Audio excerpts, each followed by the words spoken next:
Jesus.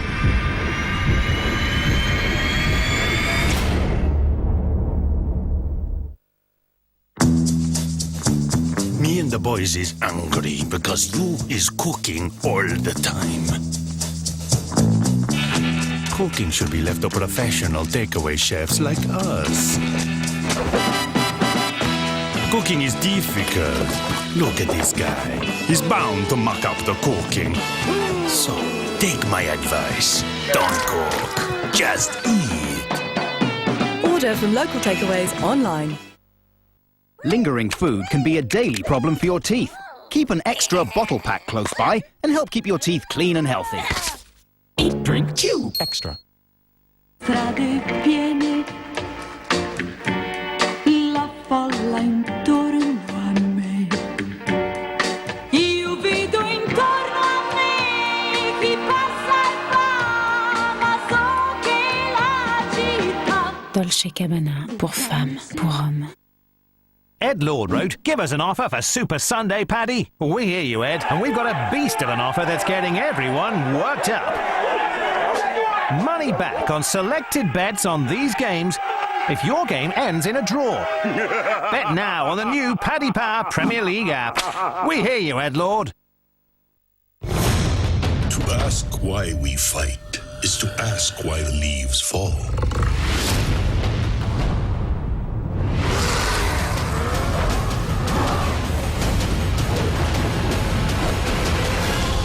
The question isn't why we fight, but what's worth fighting for.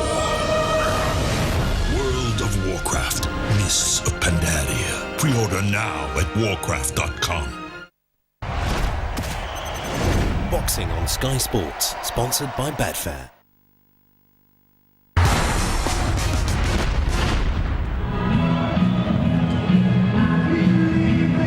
Make sure you join us for our weekly dose of boxing news, all the happenings from around the sport, big name interviews, opinion and action. That's Thursday, 6:30, Sky Sports 3 HD. Bit of a party atmosphere here in Belfast. And why not Carl Frampton against Steve Molitor, our main event of the evening. A tough assignment for the man nicknamed the Jackal. I've been calling for big fights, and that's what I want. You know, I think it was my 11th fight. Originally last year we tried to fight Kiko Martinez and people were saying it was too soon, but I believed then I would have beat him. You know, I've been avoided for the British title and now I'm being avoided for the European title. These are two titles that I wanted to win, but the end goal always for me is to become a world champion. It's 2002, my first time I fought at Nicky Booth. I came over, also fought John McKay, won my first world title in 2006 versus Michael Hunter. A young, undefeated kid, you know, with a crowd behind him, the whole country behind him. You know, I went out there and just shut them out.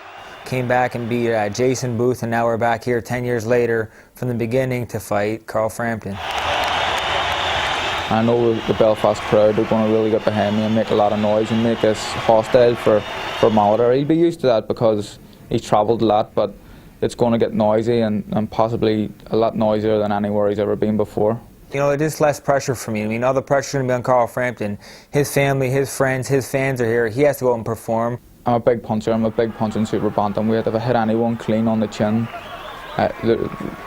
they're going, you know. And Steve Molitor's, he's a good chin. He's only been stopped by Caballero, but if I hit him clean, no doubt in my mind I can knock this guy out.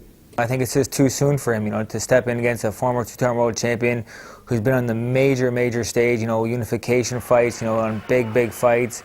To go from 14 fights to go to somebody like me, I think it's a big step up. Once I beat Steve Molitor, they're going to know about this and they're going to know that I'm a real threat. And we're not far from a world title. We're a couple of fights if things go well. And if they go the way they have been going, you know, I'm talking about 2 or 3 fights and I'll be world champion.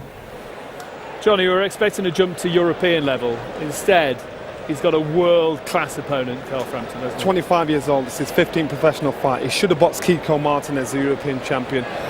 Unfortunately, that fight fell through for various reasons. So they were looking for another opponent that was going to put bums on seats, move him up that next level. They didn't just move him up that next level, they shot him up to the top level because now he's fighting a former two-time world champion. And so therefore, it's a tall order for him. This isn't going to be an easy night. It's going to be an early night at every level. It's one of a lot of questions are going to be asked. Those calculated gambles that you have to take once in a while, and this is a fight that'll elevate called Frampton into the big time. This will really put his name up there and make him noticed. At the minute, you know, he's done everything that's been asked of him, but if he wins here, you know, in a gamble, then he's really going to be somebody to watch. But in choosing this opponent, if he does beat Steve Molitor, it then puts him right up there, and then he has to box a lot of world race opponents. So Barry believes this man is ready to box at that level. You're seeing tweets out there, Johnny, people saying, has he bit off more than he can chew? Is this a step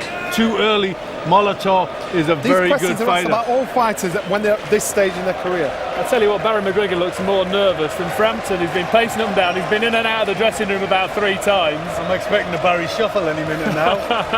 Here we go. Well, they're ready. All right, well, Molitor, veteran, 10 world title fights. Frampton's only just completed his first 12-rounder. There's a massive, massive golfing class. He's been here and he looks very relaxed. You know what the weigh-in? I sat down next to him to talk to him. I touched him by accident just to talk to him. Can you move away from me, please? This guy was so tetchy. He was so on edge. This guy is here to do business. And he thinks, you know what? If this kid thinks he's going to walk past me and take my paycheck if he away. If he gets beat off Frampton, that's the end of the road for Molitor. Come on, prediction time, Johnny. First you. Oh no! You know what? I do think Steve Molitor has got a little bit too much class for him, but I think the youth has got to go with Frampton. Yeah, I've got to go with Frampton. It's make or break. He's got it all, and I think this is going to be his night. It's tantalising, it's going to be exciting. It's the moment this 5,000 strong crowd in the Odyssey Arena have been waiting for.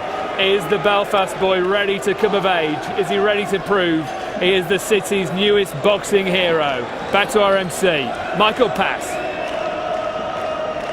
Ladies and gentlemen, here comes the challenger for the championships from Ontario, Canada, the Canadian kid, Steve Molitor.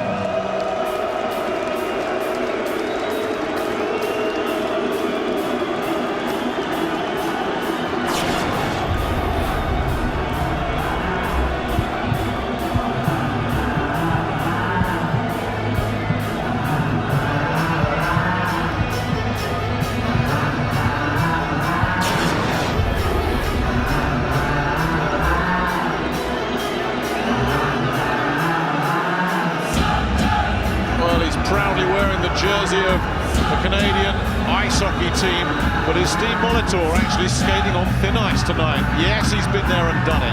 Yes, he's boxed 4 times in Great Britain and won on every occasion. Yes, he's a 2-time world champion, but at 32, what's left in the tank? The experts think he's washed up and he's ripe for the picking, and if he loses tonight, his career could be pretty much done and dusted, Jim. Well, we know he's not as good as he was, I mean, that's for sure, but he doesn't have to convince what a quality operator he is over here. He's been over here 4 times already and proved that. The big question is, what does he have left? The good fighters adapt as they go older, change their style, so he's going to pose some problems for this young man.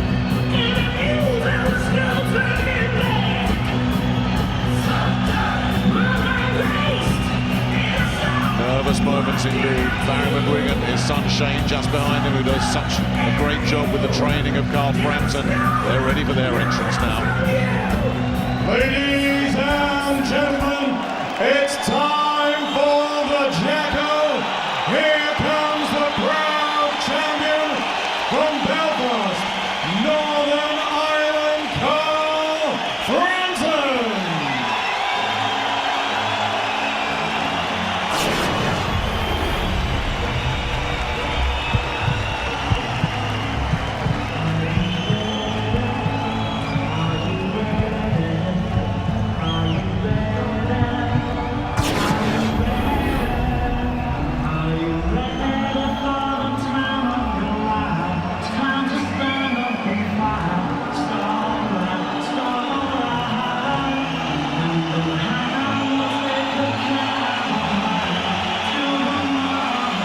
He's on the threshold of the big time, and doesn't he look like he's ready to take that next step?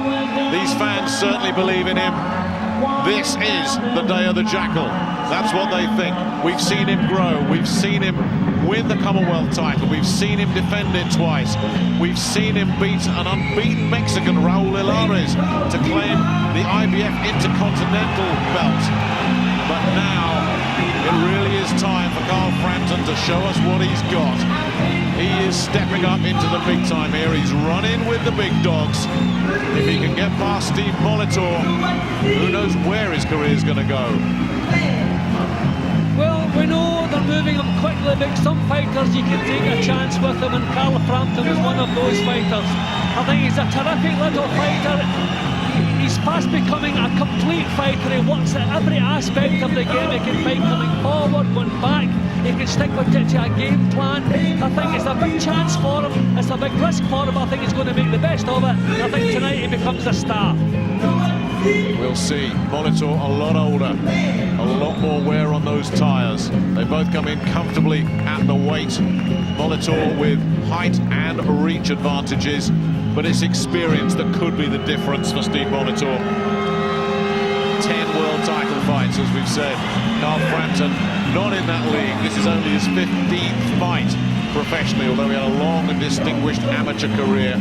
But the feeling is around the game that Molitor is yesterday's man, Frampton is the future, and the bookies certainly see it that way. You can't get any kind of money at all on Carl Frampton winning this one, and they wouldn't be surprised at all, the experts, at a knockout.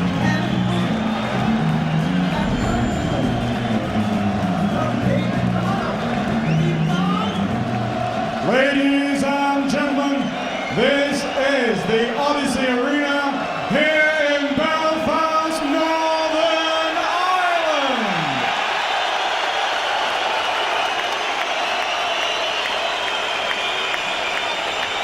Well, tonight, Eddie Hearn, in association with Orion Sports, sponsored by Betfair, live and exclusive on Sky Sports HD Fight Night. Proudly presents 12 3-minute rounds of boxing for the Super Bantamweight Championship of the Commonwealth and IBF Intercontinental Super Bantamweight title. The officials have been appointed by the Commonwealth Council and the International Boxing Federation. Commonwealth representative at ringside, Robert Smith. British Boxing Board of Control stood in charge, John Williamson. IBF supervisor, Von Laprade. Timekeeper at the bell, Dale Elliott from Hillsborough, Northern Ireland. The three scoring judges at ringside this evening are Howard Foster from Doncaster, Ian John Lewis from Gillingham, and Marcus MacDonald from Twickenham. Finally, when the action commences, the star referee in charge of the action, once again one of the world's finest, Mr. John Keane from Wellingborough.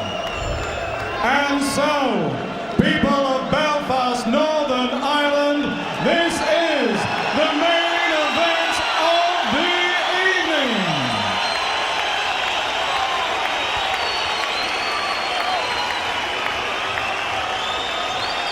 Introducing to you firstly, boxing out of the red corner, wearing the white coloured trunks, trimmed with red, white and black.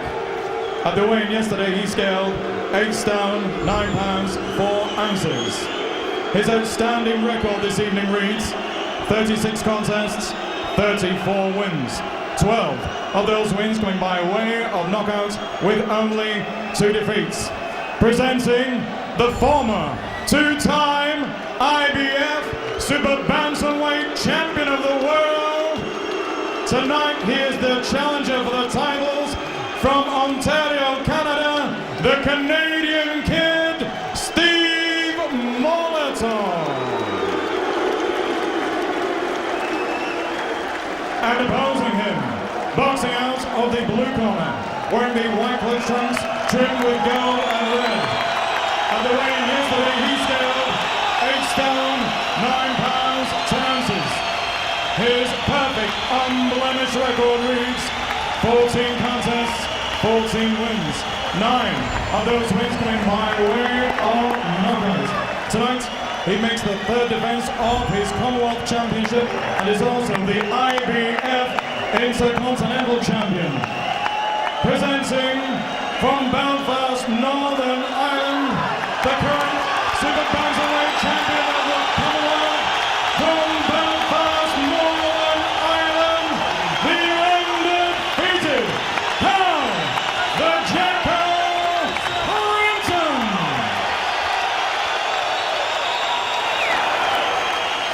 the King with his final instructions. 12 3-minute rounds.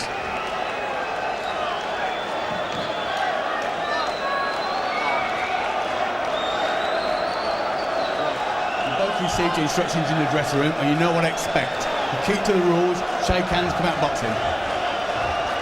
And I'm not sure there was anybody in their chair during those introductions. There's a real vibe of excitement around Carl Frampton. We've seen a lot of his fights over the last year or two, Jim. I can't remember such energy and excitement in a crowd as this. They know this could be a very special night indeed. Well, they know this is the big one. This is a massive step for him towards his goal of becoming world champion. Huge night for him. Carl Frampton looking to hit the jackpot and join the big league up against Steve Molitor. He's got the big Canadian maple leaf on his trunks, the Canadian kid, the former two-time world champion. And the big question is, does he have the legs to go with that experience, or is youth going to have its day here? Well, Frampton really looks fired up. He's marching straight up to Molitor in a sensible fashion, and if he can do that, it takes away the advantage of the southpaw stance. You don't want this at long range against a southpaw. A good left hand straight away. And they followed up with a right hand as well, and Molitor backed up there. Molitor never a quick starter himself, but I don't remember seeing Frampton coming out of the blocks like this before. He's usually quite patient and takes his time, but he's obviously decided, you know what, I'm going to get on top of this fella right from the opening bell and see if I can break his heart. Well, the last time we saw Molitor over here against Jason Booth, he looked pretty poor for the first 4 rounds, but then you could see the quality coming through. Well, Frampton doing the right thing here against the older man, getting right on his case, set a hot pace. He's at the start of his career, Molitor at the end of his. They're coming towards the end, so make that evident. Molitor trying to get that southpaw jab going. Must keep the Jackal at bay. Big cheers, not sure anything clean landed there. They don't care about that at the back of the hall.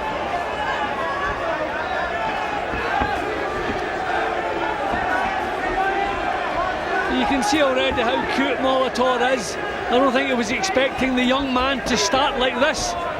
So it's maybe just taking him by surprise a little bit, but he's got his thoughts back together. But this is really good stuff from Frampton. And he doesn't look comfortable against the ropes, Jim. He doesn't look like he wants to be backed up.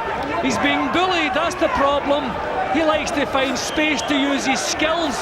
Frampton not giving him that space. Right on his case, isn't he? And I think the speed of Frampton's punches, Molitor's afraid to lead with a jab. I think he knows he's going to be countered. Good right hand. Not for the first time in this first session as well. There's 2 or 3 decent right hands that Frampton has managed to explode on the jaw of Steve Molitor, a man who has talked this week about retiring if he loses this one.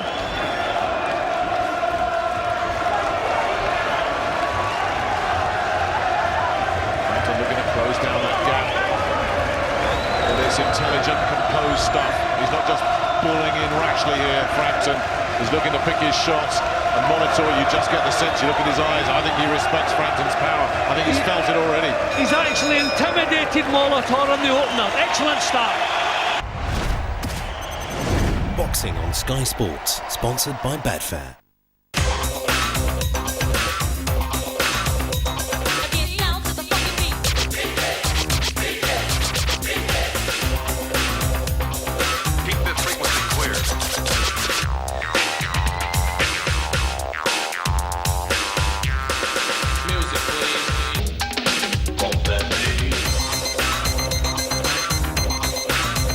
Download the app, get online. William Hill, the home of betting. Boxing on Sky Sports, sponsored by Betfair. Keep breathing, come on. Straight and then come out there.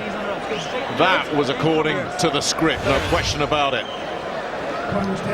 Yep. Just got on his case straight away, did not give him an inch of room. Not a lot of clean punches landed by either man, but the message was made clear from Frampton. He's the boss here, this early. Round 2 of this 12-rounder, officially a defence of the Commonwealth. championship for Carl Frampton, but it means so much more than that. This is his entry into the major leagues if he can pass this test. And I wonder if the Frampton think tank looked at that fight that Molitor lost 4 years ago against Celestine Caballero, who's a much taller man than Frampton, but Caballero went after him for the first belt and just bullied and frightened Molitor, and he never recovered the Canadian, and he was done in 4. I wonder if they're thinking the same thing here. He's getting through with solid shots again here, Frampton. Molitor was hurt by that, and he's grabbing hold. He doesn't know what to do with young Frampton. He's grabbing hold. He's under pressure which he can't cope with. He's going to have to fight some snap in his punches, and I don't think he has enough to discourage Frampton. It looks like he doesn't want to know at all. He is looking for the ropes, and he doesn't want to be there, but he doesn't know where else to go. The right hand gets through, and that's a stumble.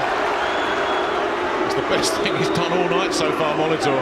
See, Frampton not making any mistakes. He's on his case. He's right up close, but not committing himself until he decides to do so. The right hand's working. I used the word intimidated at the end of the round, and that's still what he's doing to Molitor. The man must feel surrounded. And that was interesting. He threw a combination there that missed, but he followed through with a right hand, and that landed. And again, Molitor taking evasive action, and he just can't dodge everything. Well, I think Molitor just has to hope that the storm settles down eventually, and that he's still in there when that happens. But that's not going to happen, because we know how dedicated and how fit Frampton is. Yeah, he did come in looking really good, made weight comfortably, but you wonder how many pounds he's piled onto that frame. Good body shot as well from Frampton. He's just picking his times to let the punches go. Molitor cannot do a thing about it. And some of these right hands are really hurting Steve Molitor, and he can't block them off. Complaining again to the referee. That's the second time in this round, and that's always a good sign.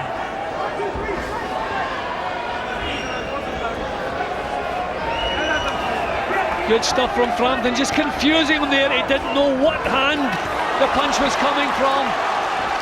Totally knocking him out of the fight here, Frampton. And keeping that pressure on. Molitor's just got nowhere to run. He can't buy any time.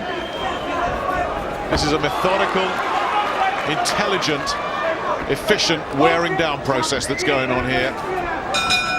And another strong round from the defending champion. Boxing on Sky Sports, sponsored by Betfair.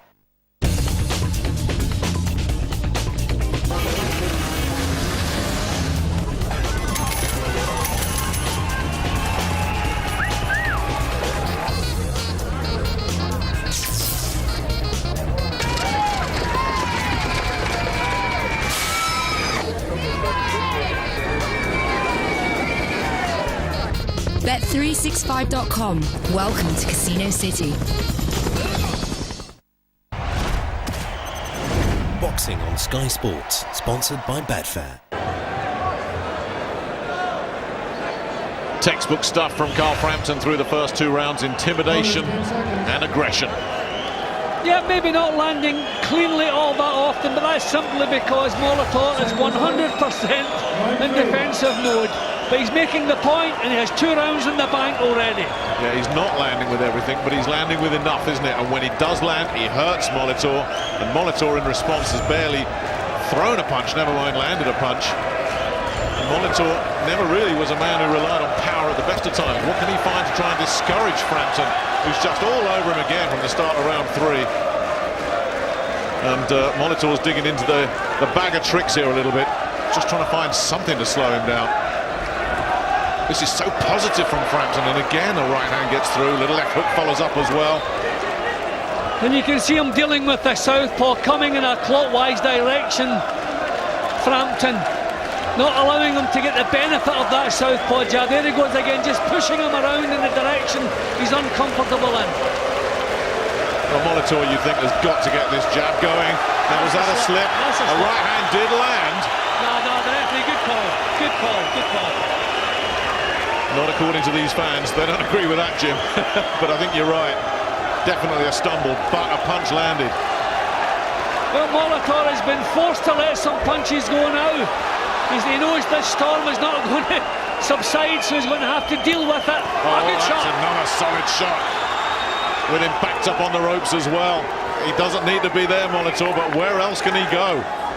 How can he get this southpaw jab going? He needs it.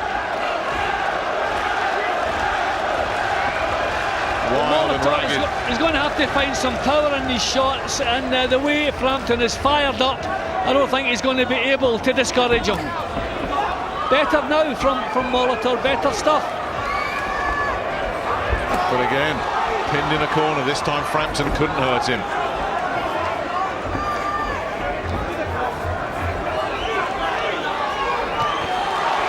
That was better evasively from Molitor. But again, it's Frampton the aggressor. I mean, he's setting a hot pace, but he's so cool when he decides when to throw the punches. You know, nothing haphazard about his tactics here. He's on his case. You know, real pressure, but just picking his spots when he wants to let the punches go. There he goes again. Now, I remember the first time I talked to Barry McGuigan about this fella, and he said the big thing about him is he's as comfortable going forwards as he is boxing on the back foot as well. He can do it all. Well, we're certainly seeing him on the front foot here.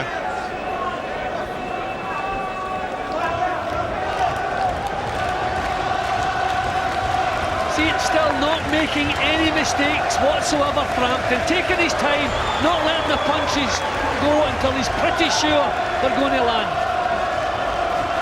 Oh, Molitor caught with the right hand there and backed up onto the ropes. Maybe two and in trouble, and the bell goes. But we get a count. That right hand really hurt him.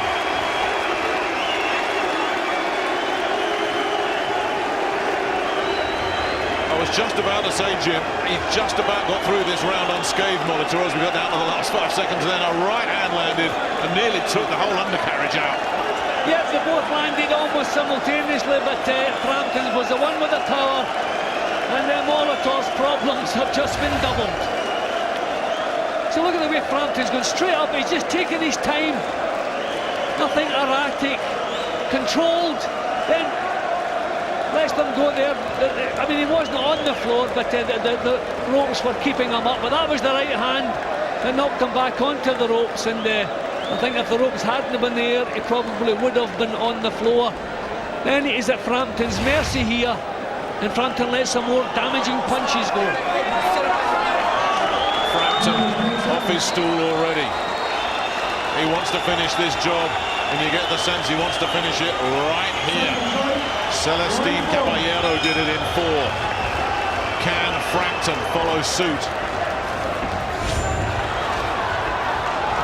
But right now, Steve Molitor is fighting for his career, and that career might be about to end. Even the physical strength of Frampton, Molitor can't cope with it. He's been bullied. When he tries to grab hold, Frampton's shrugging him off. Tactics perfect from Frampton. That's a punch. That's a knockdown. John Keane disagrees. He's glove touched. I'm sure he's glove touched. There was a punch. Now that was definitely another slip. It's all getting a bit heated in there. I thought his feet slipped, but a punch was certainly thrown, and I think Molitor might just have caught it, but whatever. He is in serious distress. Just can't get away from this. Caught with a little left there as well. Backed up against the ropes. Frampton's got him in his sights, and down he goes. And it was inevitable. I think the fight has been knocked out of him here. I don't think he has anything left. I think he knows the job's too big for him. He doesn't have the legs, the stamina, the condition, or the desire to get through this. They're chanting easy, easy. And there is still so long left, and all Molitor can do is just hold on and hope that this storm, this tempest, is going to blow itself out. Well, we've covered Frampton a few times. I've never seen him in this mood before. This is terrific stuff from him. I think he knew, they all knew, he had to elevate himself to a new level. They knew they had to get onto Molitor early, and they did right from the first bell. Molitor has been looking for somewhere to hide. Again he slips. He slipped a few times. but these punches are certainly starting to wear him down and hurt him as well. You know, Frampton's looking different class to Molitor here, but no, Molitor's coming at the end of a terrific career, but Frampton's different class here.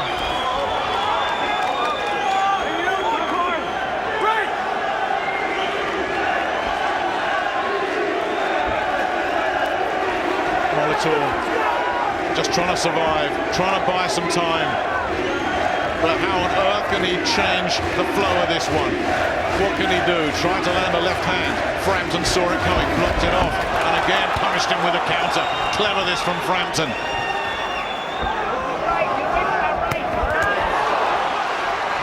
That was just a survival mode for Molitor. He knows he can't inflict any damage. It's just his fighter's pride.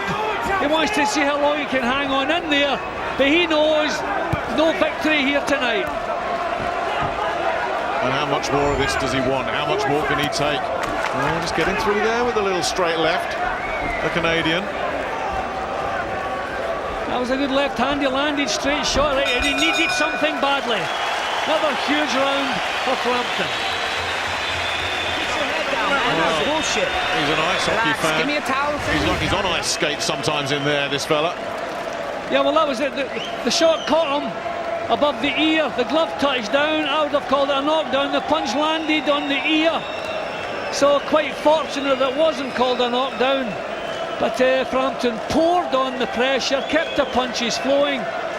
And he's just the boss. He's just the bully in there tonight. Again, just taking his time, picking his spots.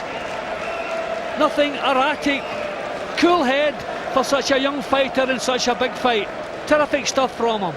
And we see him backed up against the ropes, don't we, Jim? And obviously it's not where he wants to be, but it's the sheer force of will really coming from Frampton that's just pushing him there. There is nowhere else for Steve Molitor to go. He is being bullied and intimidated out of this one.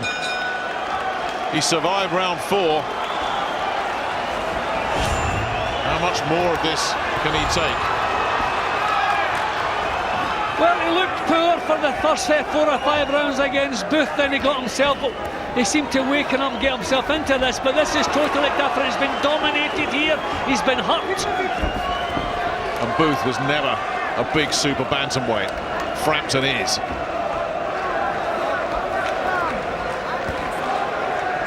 There he is, backed up again in the neutral corner. Had the sense to get out of there quickly before Frampton could unload. Well, that was a hurtful shot, that left hook. It really was. It didn't look like it did much damage, but it did. It landed cleanly. And the slower Molitor gets, the more powerful these punches are going to be, because Frampton's going to start timing them perfectly. And just listen to these fans. I was looking around at this crowd during the break between the last round. Everybody was just smiling. They are loving this. They are seeing a real superstar being unveiled in front of them here. You can see Frampton working out how to go about this, how to make sure the punches that he throws are going to find a target. He's taking his time, he's looking, he's feinting with both hands before he decides which one to let go. This is terrific from the young man. Again, Molitor just sliding on those boots. Didn't bring Chris Johnston, his trainer, with him for this fight. Well, Molitor has used all the tricks he knows just to keep himself in there tonight. No way can he get himself into the fight. Just surviving here. And he must be thinking, surely Frampton is going to slow down. Surely I can just get a foothold in this. Well, so far, no signs at all of the Irishman slowing. Molitor looking to just try and put him in his place, landing a couple of little shots here and there, but then Frampton just comes straight back at him. I don't think, from what we're seeing so far, that Molitor's got anything like the power he needs to slow Frampton down. A nice left hand again from him. I reckon he's been waiting to see if the storm would die down a little bit. No signs of it yet. Doing a better job of making Frampton miss here, though, but still just dancing around on the ropes. And not really getting anything going himself. The odd little left hand here and there. Well, they found just a little bit of composure for a change there at Molitor. And I just bundled to the floor. The soles of his boots just don't look right to me at all. He's been sliding, hasn't looked steady at all, and it's not all from Frampton's punches.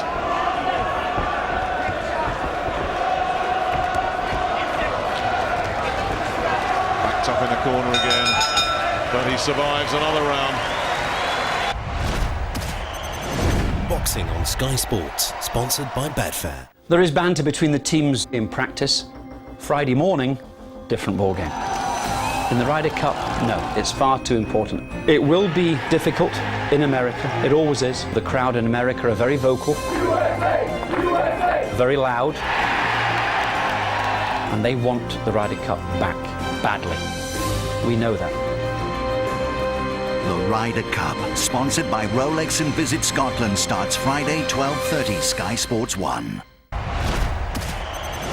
Boxing on Sky Sports, sponsored by Betfair. Keep them hands up. Shane McGuigan, Jerry Story working the Frampton corner. Billy Martin, the Molitor corner, and you can see from those stats which trainer has the greater workload right now. Seconds out. 9-6. Billy Martin, Molitor's trainer, was just saying, you've got to back this kid up. And I'm sure Molitor felt like saying, well, you tell me how. I think once again Molitor's proving to us just what a good pro he is. Sticking in with this. I mean, he knows he's coming towards the end of his career. This is a hard night for him, but he's sticking with it, making the best of it, and actually trying to get himself into the fight. A short right hook earlier from Frampton. Hit the target. Getting through with the left of his own there, Molitor.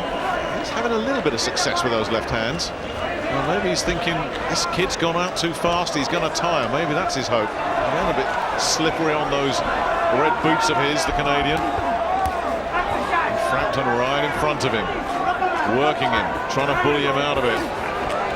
And Molitor's getting some support and encouragement from his corner there. And he needs all the help he can get right now, the Canadian. Well, at least Molitor's managing to get some punches off. I mean, even that is a bonus when you look at what's taken place up to now. The Frampton, still the boss. Still just picking his time when to let the shots go. And again, he falls down, but is that going to be a rule? Another slip. It's crafty stuff from Molitor. You saw that one coming and bought himself some time. But time surely is running out for him. Again, Frampton knows he's hurt, and he's just ready to go. See, this is good. Molitor's been giving it a go, so Frampton meets him head on, puts him back in his place, just denting any confidence that he may have been trying to find. And yeah, he pushed the Canadian down. John Keane was absolutely spot on with that. But it does show once again that Frampton is just bullying this man. That was a really solid left hook to the ribs from the Irishman. Molitor took it well.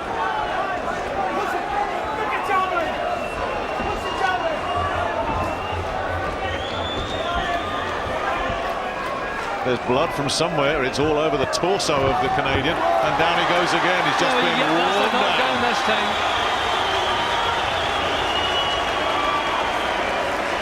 It's all going desperately wrong for Steve Molitor. That cut looks like it's around the other ear, and John Keane says enough is enough. And Carl Frampton, welcome to the big league. What a performance against a man who's had 10 world title fights. Carl Frampton made him look like a novice.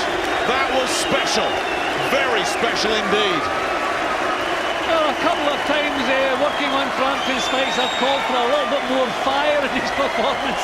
I'm not calling for that tonight. That was phenomenal. Right from the off, you could see how fired up he was during the introductions. As soon as the first bell sounded, he got on Molitor's case, did not leave him alone until referee John Keane waved it off. Tremendous performance, heading towards world class. I'm not going to dent the performance. What did Molitor have left? We don't know, because Carl Frampton didn't give him a chance to show us. Total domination, terrific performance from young Carl Frampton. An extremely professional, polished job And there's been all this talk domestically. Who's number one? Is it Renald Munro? Is it Scott Quigg? Is it Carl Frampton? Well, Frampton has made a case for being the best of British right now. This is the finish once again, and he just wore him down systematically. Yeah, he slumped to the floor, and when you look at his face when he got back up again, he's not looking back at Frampton, he's looking at the referee. He looked devastated, shattered there, as though he wanted out of there. All the body language suggested that he wants out of there. Proud pro that he is, but John Keane, an experienced referee, he knew it was one-sided all the way. He couldn't get himself into the fight. Had a good look at him, thought what he was doing, then just called off. There's Molitor walking away, looking at the floor, showing no signs that he wanted to carry on with this. Good call from the referee. There'll be some of us saying, you know what, we shouldn't get carried away with this because Molitor is clearly past his best. No one would disagree with that.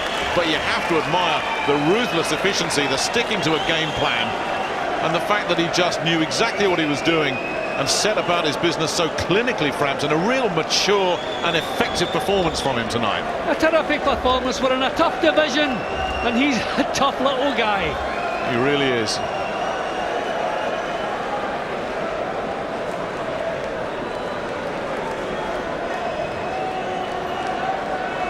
Well, it brought everyone to their feet. They so enjoyed that, this audience here at the Odyssey Arena. They know what they've seen, the unveiling of a new Irish superstar.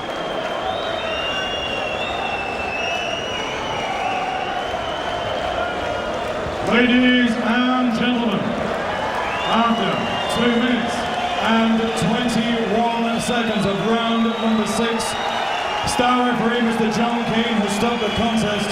In his opinion, Steve Molitor was in no position to continue.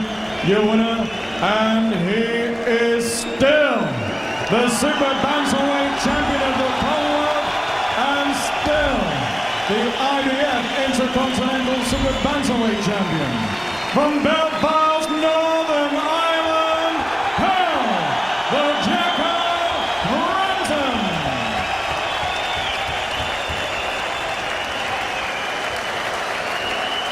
Carl Frampton, enjoy the moment. That was classy, that was efficient. The man from Tigers Bay burns brightly in Belfast, and that lot loved every single minute of it. We'll hear from him in a couple of minutes' time on this fantastic fight night, and more live action coming your way as we feature former British featherweight champion Martin Lindsay. He's on the way live next.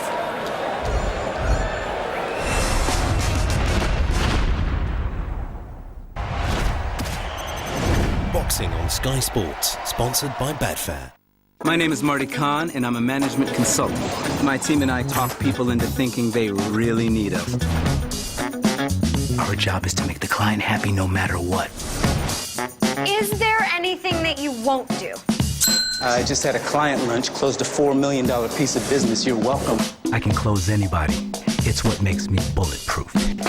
House of Lies, a brand new series, starts Tuesday the 2nd of October at 10, Sky Atlantic HD. To ask why we fight is to ask why the leaves fall. It is in their nature.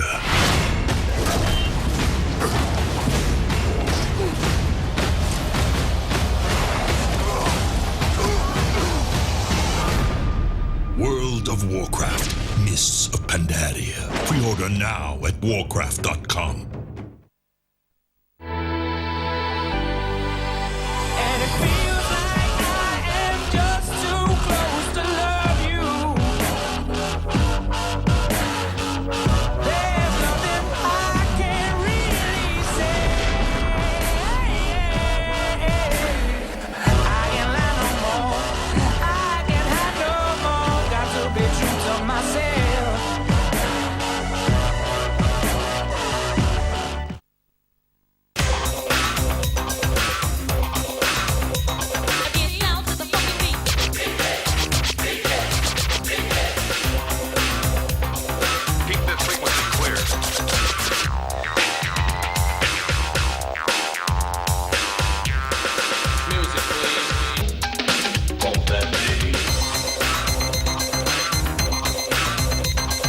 the app, get online. William Hill, the home of betting. Strade piene, la folla intorno a me. Io vedo intorno a me chi passa e va, ma so che la città. Dolce Gabbana, pour femmes, pour hommes. 3, there's a magic number. It takes 3 legs to make a tripod or to make a table stand. It takes 3 wheels to make a vehicle called a tricycle. Every triangle has the magic combination of 3 ingredients is back. Delicious bacon, succulent chicken and crispy onions working together in perfect harmony. The BCO, back at McDonald's for a limited time only. Join 888 Casino and get 365 free spins for the chance to win £1 million. Absolutely free! 888 Casino.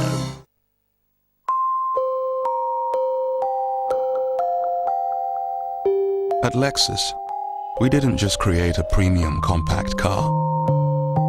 We created one with supreme luxury, class-leading CO2 emissions, and fuel efficiency designed into every single part. The Lexus CT. We don't stop until we create amazing.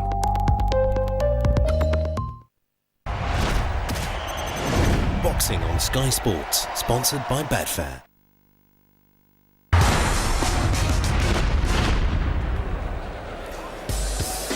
For nice time, we're live from Liverpool, the return of prize fighter. Star-studded lineup of lightweight, 3 former British champions vying for the cash prize. The bumper night also features a cracking Merseyside derby.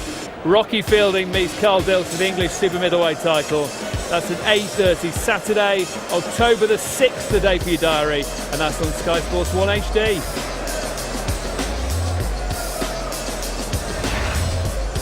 It's time to get excited, Belfast. You have that new star you were looking for. Intelligent, classy, efficient.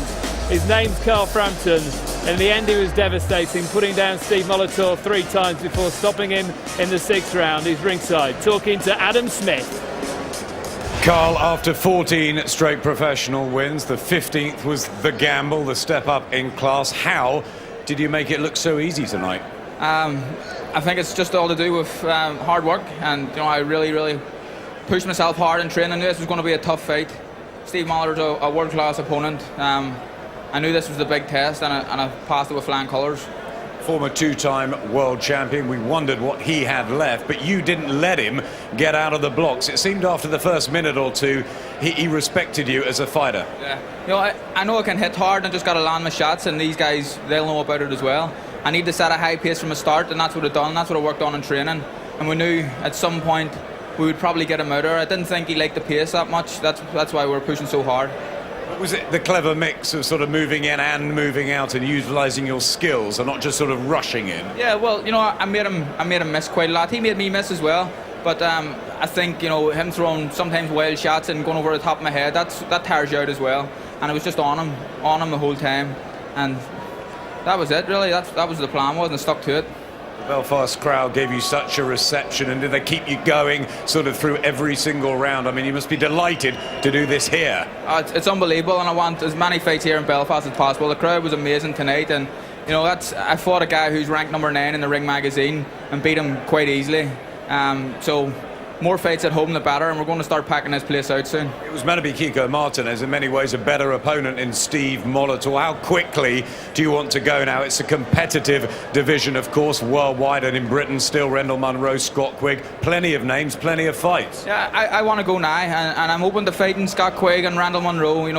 They were the guys that says they were too far ahead in their career to fight me, but I'm further on in my career now than they are, but I'm still willing to fight them guys. But I'm not far from a world title. Whatever happens first, I'll let Eddie and Barry, I'll fight anyone.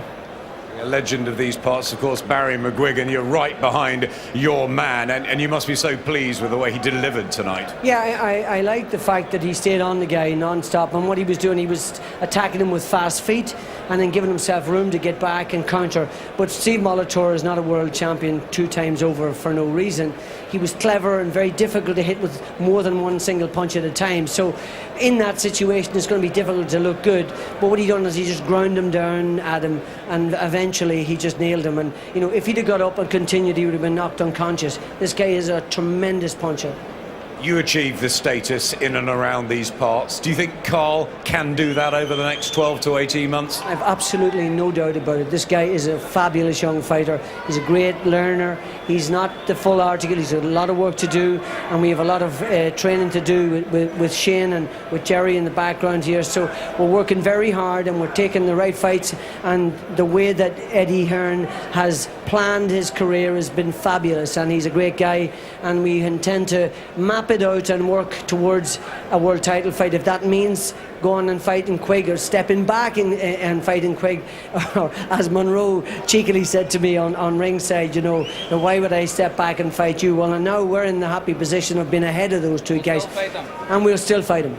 You'll still fight them. Definitely, and I just like to pass my sympathies on to the Spence family after a tragic accident last weekend. So well done for that. And final word to promoter Eddie Hearn. What is the next step for Carl? Well, keep doing everything right. He's gone in there, he's manhandled a 2-time world champion tonight. This is the culmination of a lot of hard work, fighting, keeping the activity irregular and fighting in big arenas in front of big crowds. And I've got to say, the Belfast fans, unbelievable. You know, when you've got a city like this behind you, you can go on and do whatever you want. So he's going to be top 5 in most of the governing bodies now. I'd like to see him move forward and fight a final eliminator for the IBF world title. Let's do a world title here, summer, outdoors next year. We remember Steve Molitor coming over and destroying British fighters before. It seemed to us like the passing of the torch tonight. Carl, you ready for the future? I've been ready for a long time, and that just proved to me that I am, and I can't wait. I'm excited about the future, and bring it on. Enjoy your night, you deserve it. He really does deserve it. He's fresh, he's young, he's exciting, and these Belfast 5 fans still hanging around. Martin Lindsay on the way live in a few moments' time, but that man is the man of the moment. Frampton really stole the show. He certainly is. You know, any young man that's got Veni, Vidi, Vici, I came, I saw, I conquered across his chest, certainly has a bit of confidence and a bit of purpose, and he boxed like that tonight. He boxed as if, you know, he knows what his destiny is, and that's to be amongst world class, in with the best. And you know, I didn't think he could possibly, I thought he was going to win, but I didn't think he'd do this to Steve Molitor. You know, he bullied him. He treated him with total disrespect, didn't allow him into the fight. It didn't just bully him, he mentally intimidated and bullying, physically, mentally intimidated and bullying. From the off, chasing him down the ring. Molitor's thinking he'll not keep this up, keeping his back to the ropes. That is when you mentally stabilise somebody, you've got them physically in every which way possible. So then he's just thinking defence-wise. And then how he was relaxed in the arms, it helped him stay focused. It helped him make it hard for Molitor to assess which shot was coming. Back right-hand leads. Brilliant. It was a mugging. You know, he just went out there. He just didn't even let him in the fight. He just went out there and took everything away from him. You know, with total disdain, and it was great. It was great to see that sense of power, that sense of purpose. And you know, he does. You know, I've spent a lot of time talking to him. He's a really level-headed kid. He knows what he can do. He knows how far he can go, and he truly believes he'll be a world champion. Was Molitor not the fighter he was? I mean, is that doing Frampton a disservice, or it is giving him a disservice because, you know, he's get the chance. 2 losses. Both the guys are being world champions. You know, 2-time world champion. He hasn't been in bad fights. And nothing. He's not world champion anymore. No, but he's not far off. What Carl Frampton did, he was an animal on him. He didn't give him a chance to be the fighter he was, because he jumped on him straight away and took the fight out of him. And he did the right thing, chased him. Tactics, perfect. Take him out of the fight, chase him down the ring and make him think negatively, and that's exactly what he did. Didn't give him a chance to get in the fight. Did you ever expect him to deliver a performance as good as that, Glenn?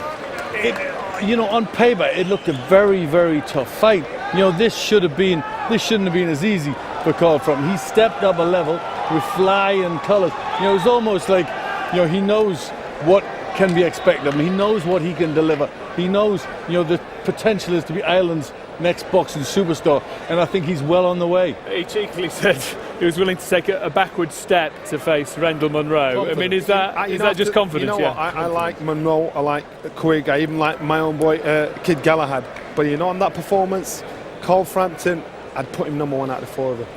And I great fight out there. But that performance. You know, I mean, there's some wonderful fights there. Let's get these guys together. Let's get the fights with Quigg. Sorted out. Munro. Sort it out. You know, let's not talk. There's some good fighters in this division, in this country. Let's do that. There's some good fighters in the world as well. I know. Just slightly. Guillermo Rigondo, there's an Irish promoter, Gary Hyde. You know, he's got that. So you think he's got him. So you think he'd be able to make that fight. Look at all those names there on the world scene and the European scene. Cole Frampton and his performance there. Now they will know who this kid is, and they'll think, whoa, that was a cracking performance. There was nothing you could knock on what he did.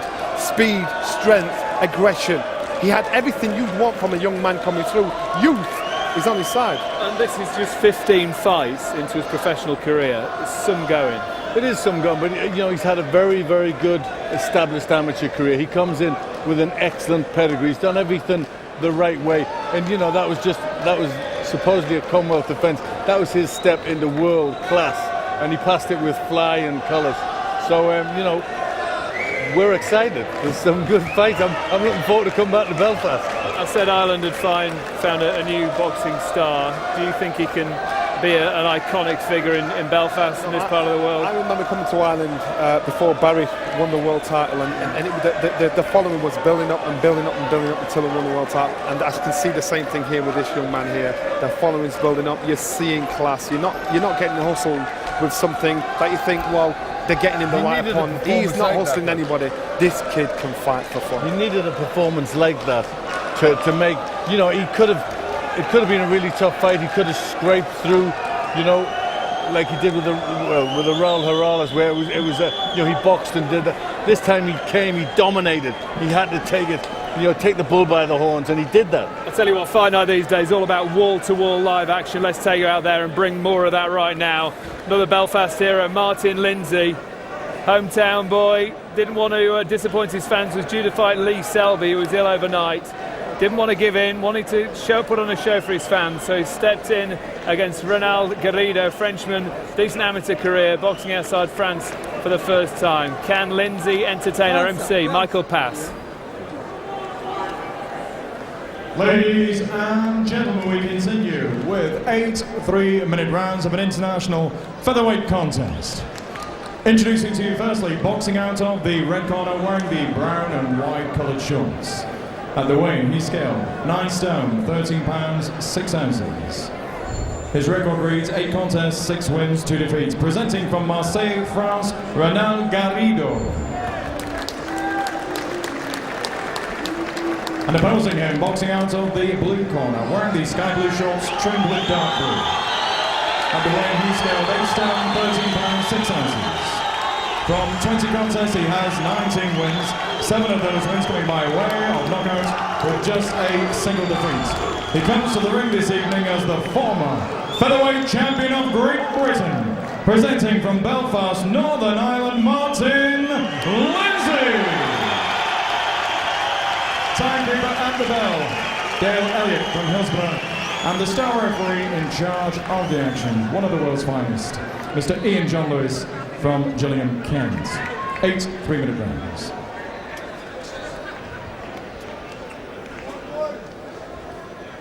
I am the referee, obey my command at all times. Both of the rules, watch the heads, keep the punches up. When I shout break, you break clean. And remember, defend yourself at all times. Shake hands. Well, a roller coaster week for Martin Lindsay, the former British featherweight champion. Became a father on Thursday to a son, Brody. Congratulations to him and his wife, Debbie. And tonight he was supposed to be boxing Lee Selby, as you've heard, to regain his British title. But Selby picked up some kind of bug, couldn't box. And Lindsay gets thrown in with a much bigger French opponent, Renald Garrido, who was on the bill originally to box Scotty Cardle, but has said, well, I'll step in and provide an opponent for Martin Lindsay. But it must be tough for Martin, this situation, Jim. In a sense, he's on hiding to nothing. He's giving away a lot of weight. He was preparing for a really massive night, and there must be a real sense of anticlimax there for him. Yeah, it's a huge disappointment. I mean, going to the trouble of making the weight, because I think like most fighters these days, he struggles to get down to the weight. And then to pass the way in, both men passed the way in, and then Selby becomes ill overnight, and it's a genuine illness. Huge disappointment. But he has to earn a living. He does this for a living, so the only way you make money is to put the gloves on and go in and perform. Full credit to him, he's decided to spot a stone to a lively opponent here. Garrido comes here, we know, as a real live wire. So full credit to Martin Lindsay, but hopefully he doesn't become unstuck. I would think the longer this goes, the more his class will start taking control. I'll tell you what, the class of some of those hooks to the body are impressing already. And Garrido has certainly come to give it a go here, and he'll try and use his weight advantage. Tough little nut from what we know of him, the 29-year-old from France. He's never been stopped, never stopped anybody. It's 6-2 overall. But again, look at those body shots that Lindsay's banging in here. I want to tell, weaken the resolve of the Frenchman the longer this goes on. Well, obviously Lindsay, we know, been in tremendous shape. He's trained for a 12-rounder, and he started here as though, he reckons there's no way Garrido can live with this pace for more than a couple of rounds. But giving away so much weight, a full stone, it's a lot of weight, especially down here in the lighter divisions. Yeah, so far Garrido has soaked it all up. Coming back for more, he's moving up tonight as well. He's only boxed 6 rounders up till now. I would rather see Lindsay using his skills a little bit more, make this fellow miss. Don't trade punches, hit and don't be hit. Well, he's certainly there to be hit, Garrido. He's not going anywhere. Lindsay just jams in another left hook to the body, and listen to these fans. It's really good that this Irish crowd, these Belfast fans, are sticking around to see Martin Lindsay and support him. Well, I think Lindsay's throwing as the hard punches as he can muster, and he hasn't budged this fellow, so I think maybe plan B. Think a little bit more about the punches coming back and just start outboxing this fellow, use his skills and his class. Terrific opening round though, non-stop. Boxing on Sky Sports, sponsored by Betfair.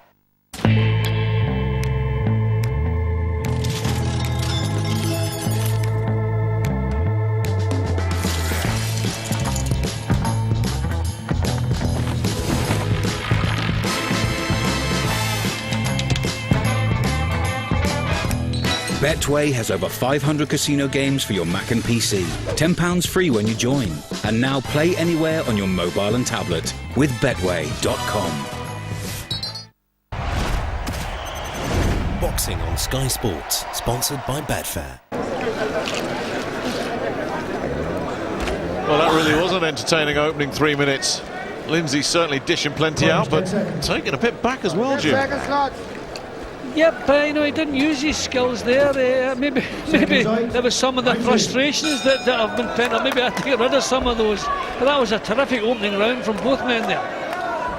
Both went off at a really fast pace. Well, so far it's Northern Ireland 2, rest of the world 0. Can Lindsay keep the ball rolling? Or will Garrido say, you know what, I've got an opportunity to make a little name for myself here? Good left hook to the body from the former British featherweight champion. Giving away, remember, let's not forget, this could be important, 14 pounds on the scales. That could be a big leveler in this one. Again, good left hook to the body.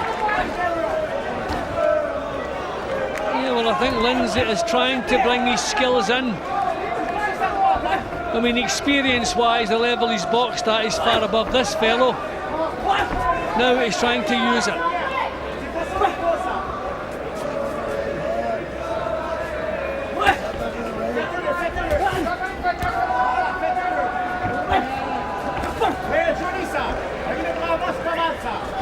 Definitely fancies the job here, Garrido.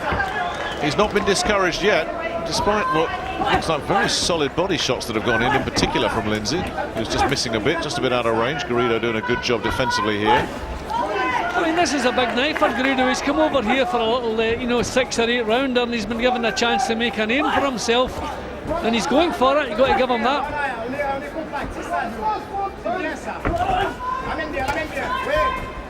Good right hook. Lindsay saw it coming though, so some of the quality lost as Lindsay twisted away.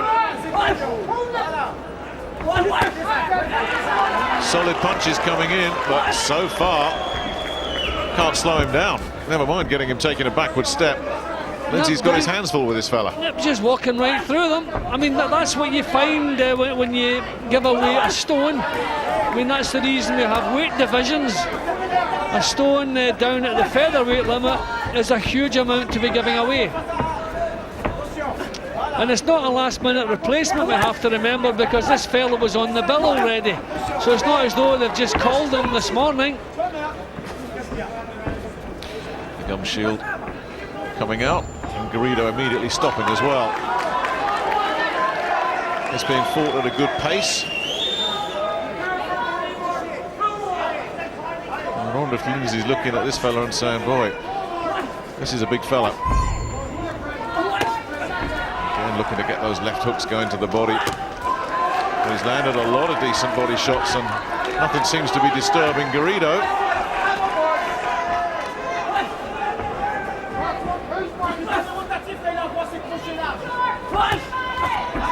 This time a right hook to the midsection.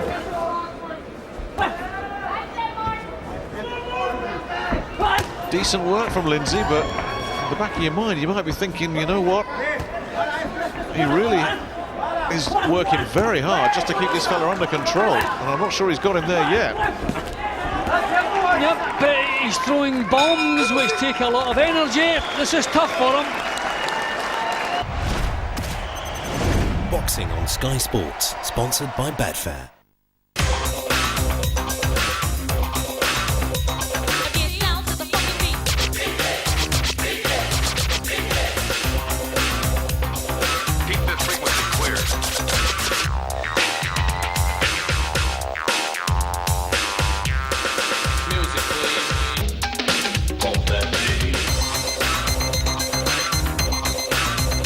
Download the app, get online. William Hill, the home of betting.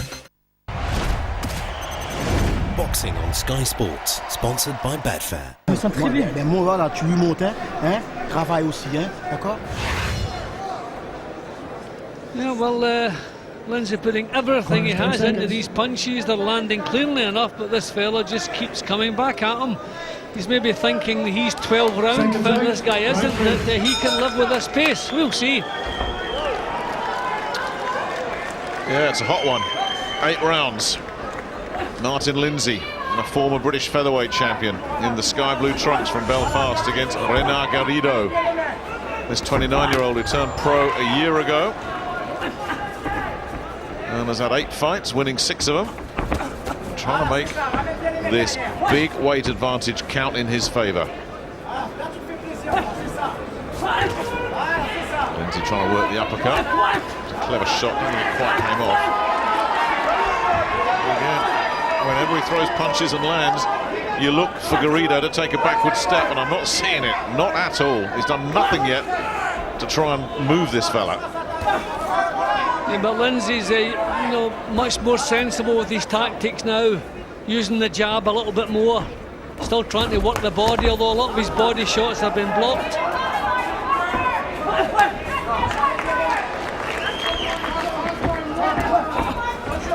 Yeah, clever from Lindsay. That was a bit of a crude assault from Garrido.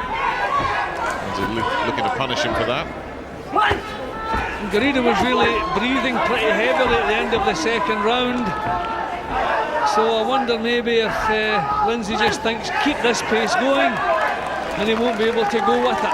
Well, he seems to be tightening up his defence here, Garrido. Those elbows are dropping as if he's trying to protect the ribs as a right hook comes in this time, followed by a left. Lindsay is not varying his attack too much. He knows where he thinks the weakness is. And Garrido is certainly looking to try and keep those elbows tucked in tight.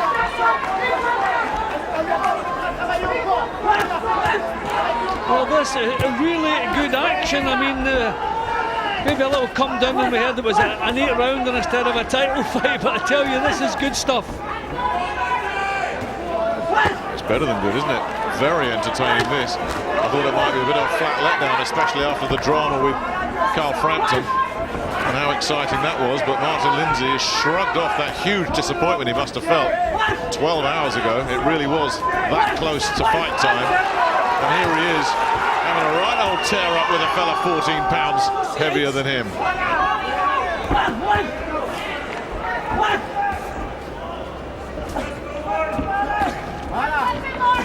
I had fears and visions of this being an 8-round sparring session, Jim. Not a bit of it. Yeah, well, I mean, Lindsay is still boxing as though titles are on the line here. No, he couldn't be putting any more into this. And full credit for Garrido for his contribution. This is terrific. Caught another left hook as he threw a lazy right hand there, Garrido. He's still pushing forward. And Lindsay still hasn't got him completely subdued.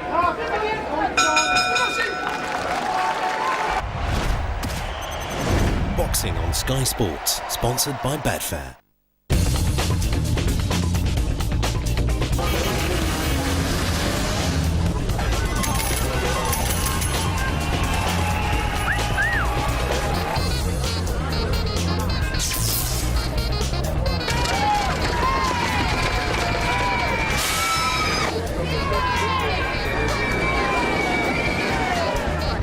Bet365.com.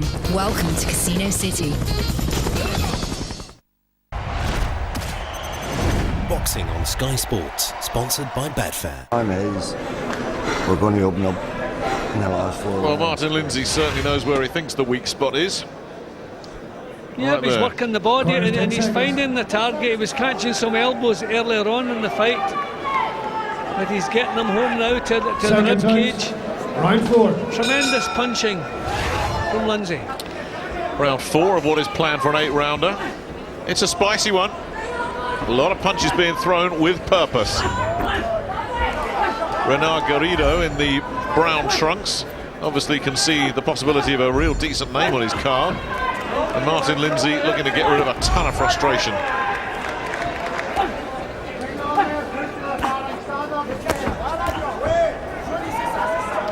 Those of us who feared a letdown after seeing Frampton win so impressively, and after Paul McCloskey came through his night of crisis so effectively, if we thought we were in for a bit of a flat one, far from it. And Lindsay going upstairs, and Garrido saying, no, it doesn't hurt me, not bothered.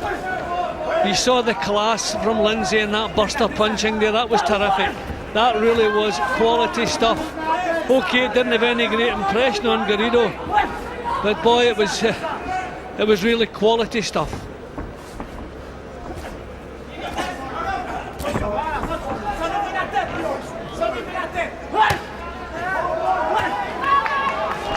Really loading up with all his punches, Lindsay. Still can't slow him down. He comes back for more, Garrido. Just get the feeling the Frenchman's work rate might be dropping a little bit. I mean, we do have to remember Lindsay's not a massive puncher at featherweight. So, I mean, this really will be becoming heavy going in the second half of this. Because this guy's big, he's tough, he's strong, he's not a big puncher. But he's got everything else. And it's hard work, isn't it, Jim? I mean, there are a lot of punches thrown in that little flurry there. Most of them miss, but even if you miss, it still takes a lot out of you. Yep, and whatever he does, whatever he dishes out, Garrido just keeps coming right through it. I haven't got Garrido winning a round, but for all that, it's still great entertainment, this. It really is. A nice little bonus for us. Lindsay's probably thinking, why on earth did I agree to 8 rounds of this? Shouldn't have done 6. See, he's probably looked at, he's been asked to face someone who's only had 8 fights. So no problem, he can't be in my league, but when you're giving away so much weight and you're not a massive puncher, well, it's heavy weather and that's how it's turning out. Really still boxing well, Lindsay. Garrido getting inside with an uppercut. Lindsay just getting a little warning.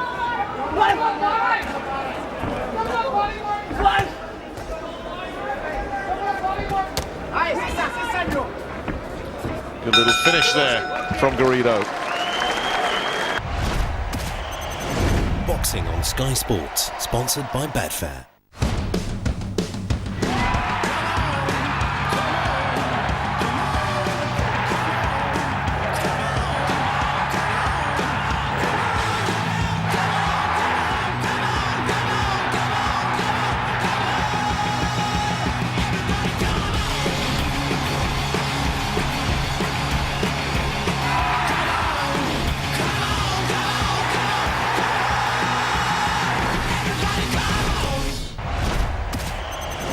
Boxing on Sky Sports, sponsored by Betfair. Or double it up instead of. Well, we think Martin Lindsay is out working and out hustling Renald Garrido. Corners 10 seconds. But he is certainly not having everything his own way with this big French bulldozer. He just keeps coming, whatever Lindsay hits him with. Round 5. Some interested faces at ringside as well, Jim. I'm sure you've spotted them. Chris Sanagar, who's the manager of Lee Selby. Tony Borg, who's the trainer of Lee Selby, are both here in attendance because Selby Lindsay, I'm sure, will get remade. They want to take a close look themselves at first hand and have a look at what Lindsay might or might not bring to the party. I think Lindsay, maybe this is the second half of the fight, will maybe cut down on the amount of punches he's been throwing and just get on the move a little bit more. I mean, it's pretty obvious now he can't hurt this fellow. And he would have expected maybe some of the steam to have left at Garrido's work. That hasn't happened, so I think he's going to use his skills now, a bit more movement. But I think the second half of this is going to be tough for him.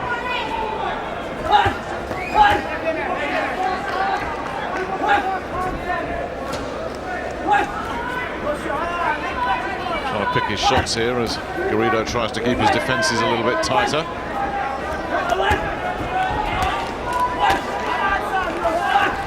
Work with the left hand, nice little left hook.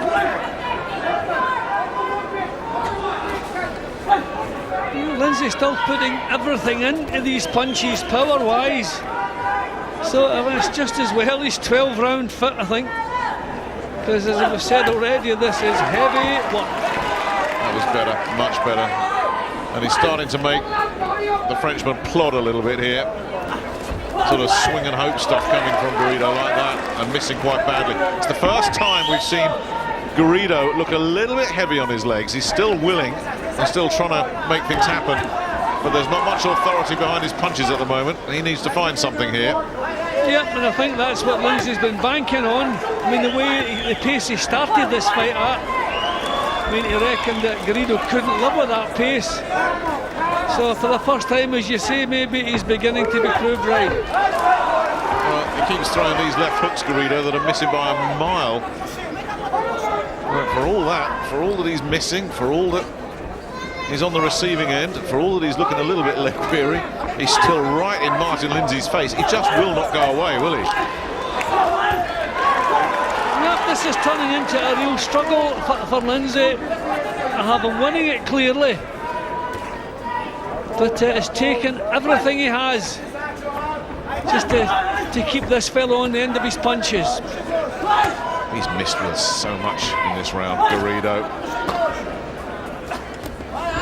Yet nothing slows him down.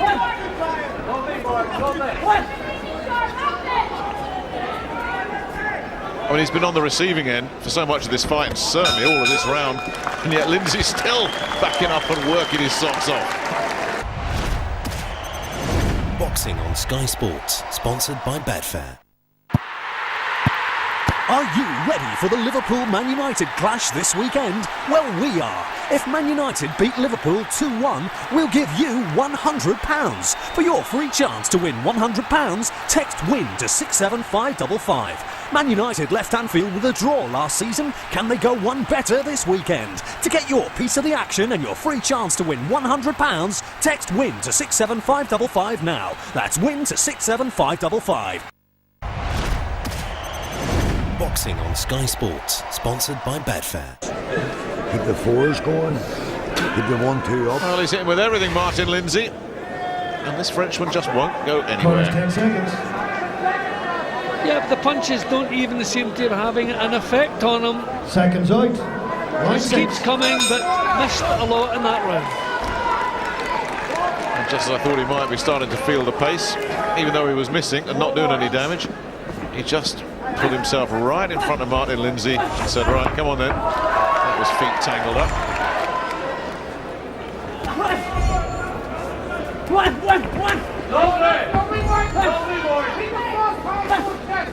Tell you what, as much as we're watching Martin Lindsay, Renald Garrido's not doing his prospects any harm here. He'll catch the eye with this effort. Yeah, but I think you'd be glad to invite him back again.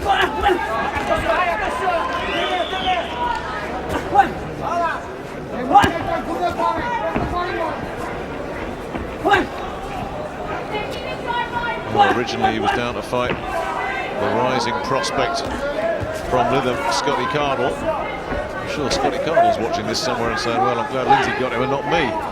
Maybe they can make that match somewhere down the road. I tell you, Scotty Cardle wouldn't have everything his own way with this fella either. I'm just wondering, will they have second thoughts about Scotty Cardle? He's just at the start of his career. This fella could turn into a bit of a nightmare. It'd be a handful for Scotty Cardle, no question. Or is it just maybe the weight difference that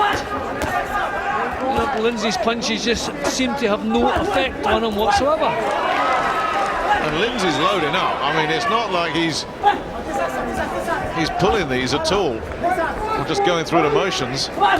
Lindsay's hitting hard and often, and just can't get him away.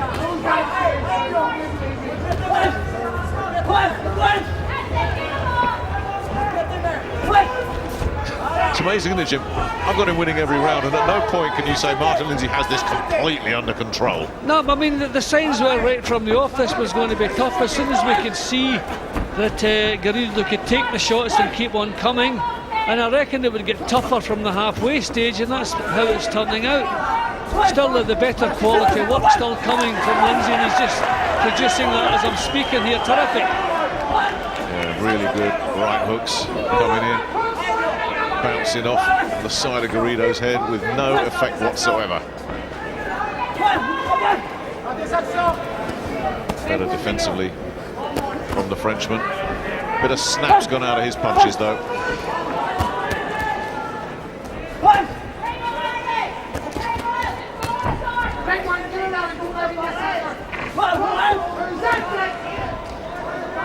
Well, I think Lindsay chose his tactics right from the off, and he's just stuck with them. It's possible that he could have been on the move a little bit more and tried to use his boxing skills. Everyone watching this is glad he didn't, because this has been 6 rounds of terrific action so far. So he'll go back to Jerry Nugent in the hat. Maybe we'll get a rest inside. We'll get Maroon will fight. Yeah, still story doesn't change. Garrido coming forward, getting some body shots through there, as you can see.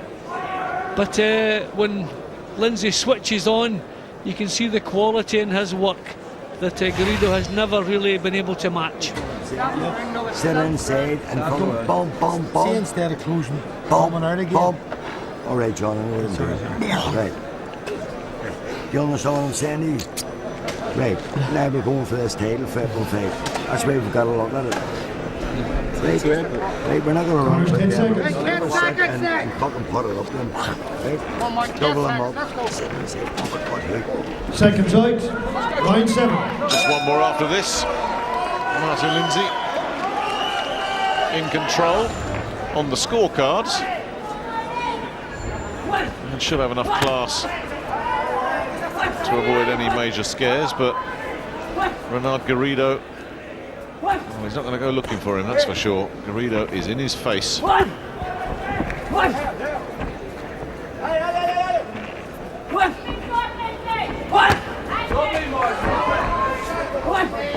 think these fans realise, Jim, and it's gone very, very quiet in here, that You know, short of bringing a baseball bat in with him, Martin Lindsay can't get rid of this fella. Yeah, it just underlines the fact of why we have weight divisions. I mean, this man has taken some tremendous punches from Lindsay, but just keeps walking through them because he's 2 weight divisions above.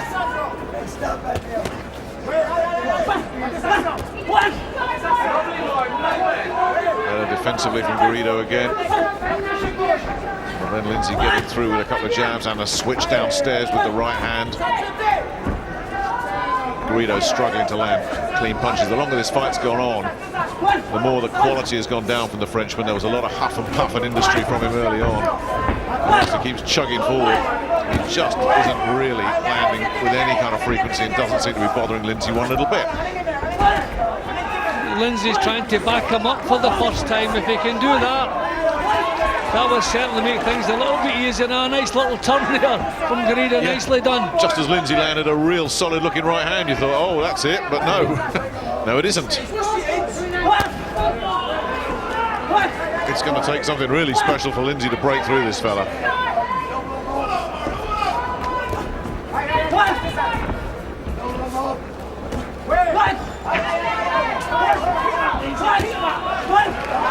Another warning for low blows from Lindsay. They're pretty borderline though. Yeah, they're not straying dangerously low, that's for sure. Lindsay again outworking him. Getting caught himself on the counter there.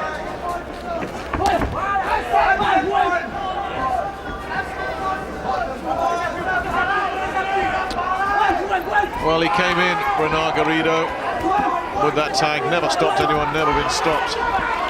I think he's still going to have that tag at the end of this one.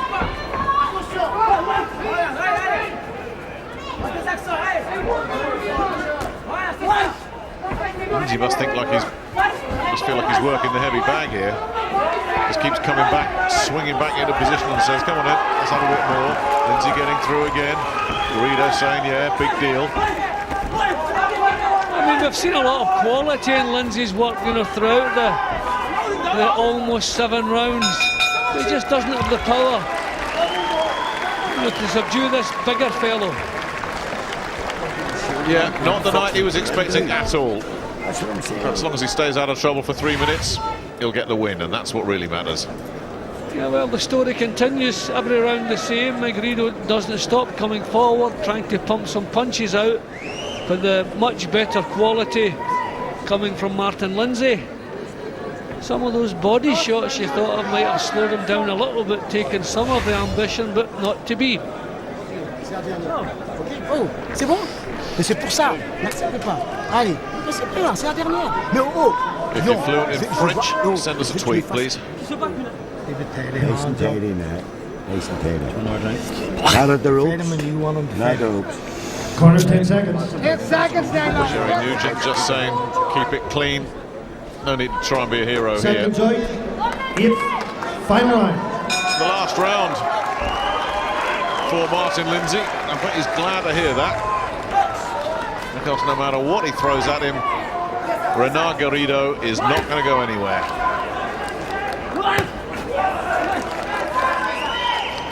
Well, he's trying to finish with a flourish, isn't he? So many fans have stayed here to watch him, which is a real tribute to the respect they have for the former British champion, who had that 15 months out after he lost his title to John Simpson. A lot of people thought maybe he was washed up, finished, moving on. But this is his 3rd fight of a sort of renaissance, if you like, and he definitely was going to go into that title fight against Lee Selby as a real live prospect. Oh, that was a decent right hand from Garrido. Both of them looked a bit confused at what happened there. Oh, I mean, that shot is bang on the chin. You're expecting that to knock someone on their heels, but that Garrido just keeps coming. Lindsay's work rate has been phenomenal for the 8 rounds here. He hasn't stopped throwing punches.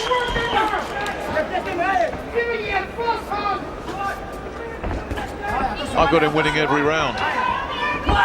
Yep, same here. And yet, usually when you've got that, you've got a guy that's in complete control. And it is the weight, obviously, you know, there's bears repeating, I guess. That is such a leveler in this one. But full marks to Garrido. I mean, he's given it everything he's got here against a vastly superior opponent, who still hasn't given up dreams of a finish, but he might as well. And I don't think he can hurt Garrido.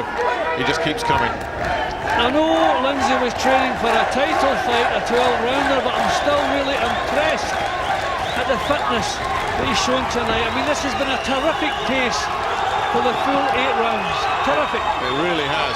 It's not going to do his career any harm at all to be in with a real tough guy like this and be made to work the way it has been.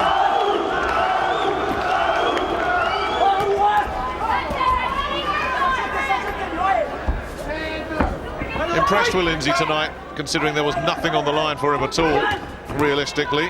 And impressed with Garrido as well in his own way. No, this has been a real tough job from all the way through, and I'm impressed with the way he's gone about it. Hasn't looked to make this any easier. Met Garrido head on in every round. And really an entertaining little 8-rounder. Yeah, a couple of good professionals going about their job. Good to see. It could have been so flat. It hasn't been. Garrido again at the end of the round having a bit of success. But it's a landslide, you would think. Although I don't think he's going to forget this fella, Martin Lindsay. You'll be seeing him in his sleep tonight. Good stuff. And the applause here at the Odyssey Arena reflects that. That was a good, honest 8 rounds of action. And it's a real credit to both of them. Yep, Garrido put up a terrific show. And you see the stats, 533 punches coming from Lindsay. Phenomenal. Phenomenal. 26% accuracy. Terrific. I think Lindsay might argue with only 37 punches landed from Garrido. I'm sure he felt every single one of them, but there was never any doubt. Not even close, none of it. And yet this fella certainly played his part in that one. More than played his part. That could have been so dull and flat. It was anything but. Ladies and gentlemen, after 8 rounds of boxing, star referee Ian John Lewis has scored the contest 80 to 73 points for the winner from Belfast, Martin Lindsay.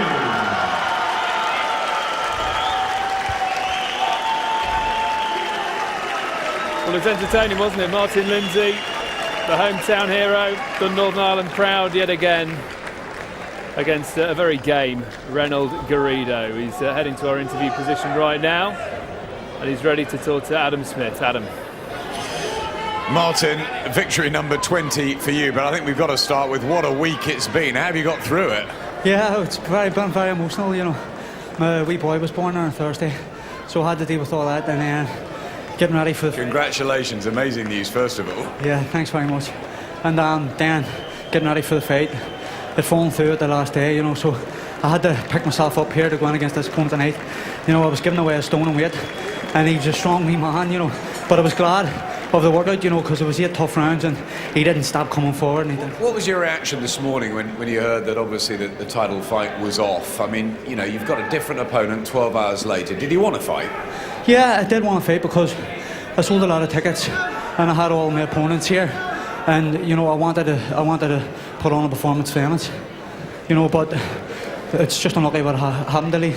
You know, he trained for a fight, he got sick, and you know, it's just part of it. So all credit to Garrido for coming in and giving you quite a workout there. A stone in weight away. It looked pretty tough. Yeah, I knew he weighed a stone in heavier than me yesterday, but I knew I trained so hard for the fight, you know, because I know Selby is a good fighter, and I knew I needed to be in top shape.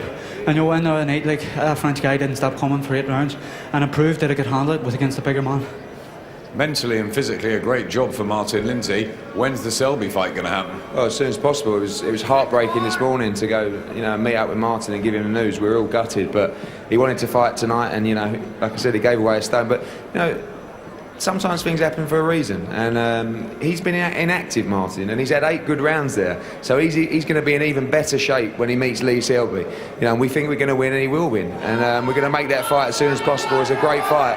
And I think that's going to stand him in great stead for that fight, that hard 8 rounds. Roller coaster week in boxing. You just never know in this sport, do you? That's it. You have to deal with everything that's through, Eddie. So and that's what I've done. Well done. Cheers, Martin. Yeah, Johnny, credit to him because he needn't have fought tonight. No, not at all. Once he weighed in and this fight technically was off, he could have said, you know what, give him my check. It's not my problem, it's off. But you know what, he wanted to give the fans what they came to watch. And he got inside the ring and he boxed 8 rounds. He could have just sat at home, cashed his check because he weighed in, but he went in there and did a job because he wanted to work. Hard to get yourself up for a fight like that, but he's had such an emotional week, hasn't he? The birth of her son, and you know, and then a big fight which he'd been really looking forward to, really geared up for, a lot of nerves for that, and then that's out, and then finding a bigger man, but he didn't disappoint. And like Eddie Hearn says, I think it probably did him the world of good to get the frustration out, to let them punches go. And you know, that was still a very good performance against a much bigger man. And usually these last-minute opponents are dangerous people because you don't know what their mentality is, how they box, what they're going to do, and you're a little deflated mentally, emotionally you're down. So that's when you say a lot. A stone's a lot of weight. A lot. By the way, Baby Brody tipping the scales 7 pounds 11 ounces. Ouch! It's not far off a stone. Might be bigger than a featherweight, mightn't he? Everyone's talking about Lee Selby now. It has to happen, doesn't it? Yes, it does. And it was an excellent fight. It was a shame it wasn't on this evening, but gives us something to look forward to. And just showing what he can do there, he's going to have a great chance. OK, let's round up what else has happened on this busy fight night. Former amateur star Kaliafai made it 3 out of 3, taking the distance for the first time in the pros by tough Mexican Victor Coe. And Martin J. Ward, another product from Team G Beast, made it 2 out of 2. Points victory for the 21-year-old of Valesinas. OK, disappointment for Steve Molitor, 2-time world champion, is backstage now talking to Andy Scott. Steve, what went wrong for you tonight? You know, there's a little bit of ring rust earlier on. You know, the crowd didn't really get to me at all, to be honest.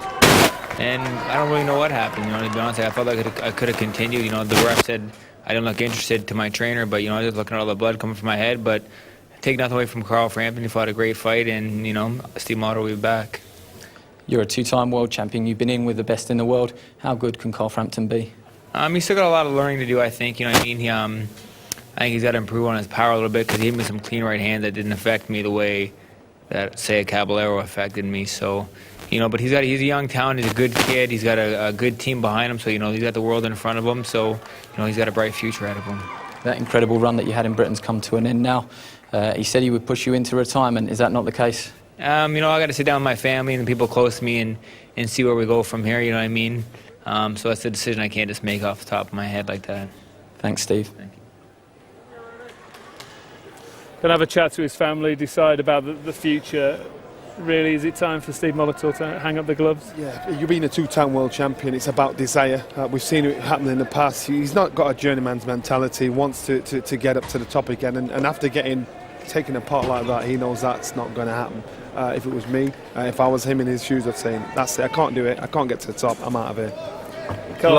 It's a long way down to lose a chance for the Commonwealth title when you've been a 2-time world champion. So, you know, I think when he reflects upon it, he'll wonder what else is there for him. As far as Carl Frampton goes, the future looks bright, very, very bright. He's a little animal, he is. He boxed. I'm surprised on every level. I'm surprised at how he boxed, how cool he was, how aggressive he was. He was like a little robot when he came out, boom, straight on the job. And it takes a lot of confidence to do that against a guy that is a former world champion. He's got a real sense of purpose, you know. You talk to the kid, he knows where he's going to go, he knows what he's capable of, and I think this was the first step on the ladder to great things. Intelligent, brilliant performance. Cool, calculated, everything that any trainer would want from his fighter. I can't see one complaint. I can't see one thing he did wrong. Steve Molitor, he struggled to give credit where credit was due, and he should have given him the maximum respect in regards to how he took him out. But he couldn't do that because he's a proud fighter. Johnny, Glenn, thanks for your company. It's been a fabulous night. Plenty to look forward to from the Sky Sports boxing team. Join us Thursday for Ringside, where you can get your regular fix of boxing news, opinion and action. That's 6:30, Sky Sports 3 HD, the place to be. Johnny Nelson and Adam Smith, your hosts as always for that one.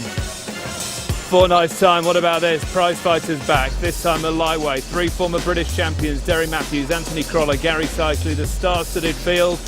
Busy night also features an all-Liverpool affair. Rocky Fielding meets Carl Dilks for the English super middleweight title. That's 8:30.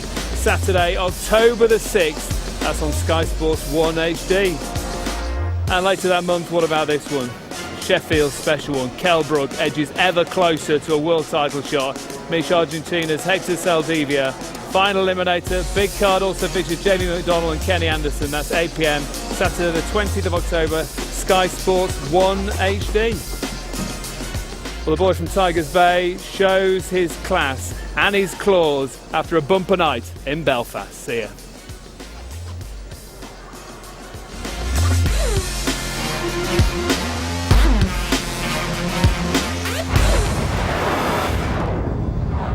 Watch all 6 Sky Sports channels on your mobile and online.